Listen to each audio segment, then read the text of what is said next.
അസ്സലാമു അലൈക്കും വറഹ്മത്തുള്ളാഹി തആല വബറകാതുഹു. അൽഹംദുലില്ലാഹ് അസ്സലാത്തു വസ്സലാമു അലാ അഷ്റഫിൽ മഖ്ലൂഖീൻ വഅലാ ആലിഹി വസഹ്ബിഹി അജ്മഈൻ അമ്മാ ബഅദ്. ബഹുമാനപ്പെട്ട ഉസ്താദ്മാരെ, പ്രിയപ്പെട്ട നാട്ടുകാരെ, മുത്താലിം സുഹൃത്തുക്കളെ, ശബ്ദം ശ്രവിക്കുന്ന ശ്രോതാക്കളെ, നബിയത്തിന്റെ ഗംഭീരമായ വേദിയിൽ സോഷ്യൽ മീഡിയ കാലത്തെ ഇസ്ലാം എന്ന വിഷയത്തെ ആസ്പദമാക്കി അല്പം ഞങ്ങളുടെ മുമ്പിൽ സംവദിക്കാം. ഇതിനാദ്യമായി എനിക്ക് തൗഫീഖ് നൽകിയ അല്ലാഹുവിനെ സ്തുതിക്കുന്നു. അൽഹംദുലില്ലാഹി അൽഹംദുലില്ലാഹി കുല്ലി ഹാൽ ഫീ കുല്ലി മഖാം. പ്രിയമുള്ളവരെ, നാം ജീവിക്കുന്നത് ഇന്റർനെറ്റും സോഷ്യൽ മീഡിയയും ഒക്കെ അനുദിനം വികസിച്ചു കൊണ്ടൊരു കാലഘട്ടത്തിലാണ്.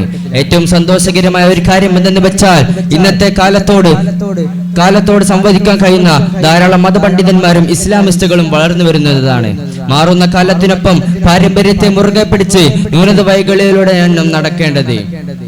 ഖാല നബി സല്ലല്ലാഹു അലൈഹി വസല്ലം അഫ്ളലുൽ ഇൽമു ഇൽമുൽ ഹാൽ. ഇൽമിൽ വെച്ച് ഏറ്റവും ശ്രേഷ്ഠമായത് സാന്ദർഭോചികമായ അറിവാകുന്നുവെന്ന് സയ്യിദുനാ റസൂൽ സല്ലല്ലാഹു അലൈഹി വസല്ലം തങ്ങൾ പറയുന്നു. ഒരിക്കൽ ഒരു തോണിക്കാരൻ ഒരു പണ്ഡിതനെയും കൊണ്ട് പുഴയുടെ അക്കരെ കടക്കാനായി തോണി തൊഴിഞ്ഞു പോവുകയായിരുന്നു. തന്റെ പാണ്ഡിത്യം ആ തോണിക്കാരനെ അറിയിക്കാനുള്ള അഹങ്കാരം ഉണ്ടായിരുന്നു ആ പണ്ഡിതന്. അങ്ങനെ തന്റെ പണ്ഡിതൻ അഹങ്കാരം നിറഞ്ഞ ചോദ്യങ്ങൾക്കൊന്നും ആ പാവപ്പെട്ട തോണിക്കാരന് ഉത്തരം പറയാൻ കഴിഞ്ഞില്ല. തോണിക്കാരൻ പുഞ്ചിരിച്ചു കൊണ്ടിരുന്നു. ഇത് കണ്ട് ദേഷ്യം വന്ന പണ്ഡിതൻ ചോദിച്ചു, നിങ്ങൾക്ക് ഈ വക കാര്യങ്ങളൊന്നും അറിയില്ലേ? ഇല്ല എന്ന അർത്ഥത്തിൽ തലയാട്ടിക്കൊണ്ട് തോണിക്കാരൻ ഇരുന്നു. അപ്പോൾ പണ്ഡിതൻ പറഞ്ഞു, അത് ശരി, എങ്കിൽ നിങ്ങളുടെ ജീവിതം പായായി. പെട്ടെന്ന് കാറ്റും മഴയും ശക്തിയാവുകയും തോണി ആടി ഉലയുകയും ചെയ്തു. പണ്ഡിതനാകട്ടെ പേടിച്ച് തോണിക്കാരന്റെ അടുത്തേക്ക് നീങ്ങിയിരുന്നു. അപ്പോൾ തോണിക്കാരൻ ചോദിച്ചു, നിങ്ങൾക്ക് നീന്താൻ അറിയുമോ എന്ന്. ഇല്ല എന്ന് പറഞ്ഞു പണ്ഡിതൻ.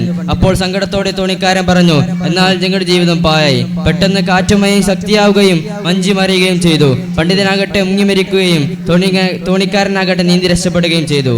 പ്രിയമുള്ളവരെ, ഇത് വെറുമൊരു കഥയല്ല. കഴിഞ്ഞ കേരളം കണ്ട ഏറ്റവും വലിയ പ്രളയമുണ്ടായ സമയത്ത് നമ്മുടെ അധികാരികൾ പറഞ്ഞാണ് നീന്തൽ പഠിക്കണമെന്ന്. ഓരോ കാലത്തും ഓരോ പ്രതിസന്ധികൾ വന്ന് പതിക്കും. അപ്പോൾ നമ്മൾ അതിനെ പ്രതിരോധിക്കാനായി ഓരോ ഇൽമു നേടണം. ഇന്ന് സോഷ്യൽ മീഡിയ കാലമാണ്. ഇവിടെ ആയുധമെന്ന് പറയുന്നത് സോഷ്യൽ മീഡിയ തന്നെയാണ്. നമ്മളൊന്ന് ആലോചിച്ച് നോക്കൂ. പഴയ കാലത്തെ പോലെ ഇന്ന് വയലു പരമ്പരകൾക്ക് ആളുകൾ കുറവാണ്. പകരം ഫേസ്ബുക്കിന്റെയും യൂട്യൂബിന്റെയും മുമ്പിൽ അടയിരിക്കുകയാണ് ചെയ്യുന്നത്. നമ്മുടെ ഉമ്മത്തിന്റെ സമ്പത്തും സമയവും കവർന്നെടുക്കുന്നതിൽ വലിയൊരു പങ്ക് തന്നെ ആധുനിക മീഡിയയ്ക്കുണ്ട്. നമ്മുടെ ഇസ്ലാമിന്റെ ശത്രുക്കൾ ഏറ്റവും കൂടുതൽ ഉപയോഗിക്കുന്നത് സോഷ്യൽ മീഡിയ തന്നെയാണ്. വളർന്നു വരുന്ന തലമുറ എല്ലാ വിദ്യാഭ്യാസവും പഠിക്കണം, എല്ലാ അറിവും നേടണം. എന്നിട്ട് അതിനെ എങ്ങനെ ഉപയോഗിക്കണമെന്ന് തീരുമാനിക്കണം. നന്മയുടെ വഴിയിൽ അതിനെ ഉപയോഗിക്കുമ്പോൾ അത് ഗുണകരവും, തിന്മയുടെ വഴിയിലാണെങ്കിൽ അതിനെ ഉപയോഗിക്കുന്നത് ദോഷകരവുമായി മാറും. ഉദാഹരണത്തിന്, കൊല്ലൻ കത്തി ഉണ്ടാക്കുന്നത് ആൾക്കാരെ വെറുതെ കുത്തി പരിക്കേൽപ്പിക്കാനല്ലല്ലോ, പകരം അതിന്റെ ലക്ഷ്യം പലതാണ്. നമ്മുടെ പൂർവികരായ പല മതപണ്ഡിതന്മാരും അന്നത്തെ കാലത്ത് ഏറ്റവും അവസരോചിതമായ അറിവ് സമ്പാദിച്ചവരായിരുന്നു. മനഃശാസ്ത്രം, വൈദ്യശാസ്ത്രം, ഗണിതശാസ്ത്രം തുടങ്ങിയ വിജ്ഞാന ശാഖകളിലെല്ലാം അറിവ് നേടിയ ഇബ്നു സീന ഒരു വലിയ ഉദാഹരണമാണ്. ചരിത്രം പഠിക്കുമ്പോൾ പൂർവികർ നമുക്ക് നൽകിയ സംഭാവനകൾ എത്രയാണെന്ന് മനസ്സിലാക്കാൻ കഴിയും. പ്രിയമുള്ളവരെ, നമുക്കും അതുപോലെ ഈ ലോകത്തിന് എന്തെങ്കിലുമൊക്കെ സംഭാവന ചെയ്യണം. അതിനുള്ള ഒരു സൊല്യൂഷനാണ് സോഷ്യൽ മീഡിയ എന്ന് പറയുന്നത്.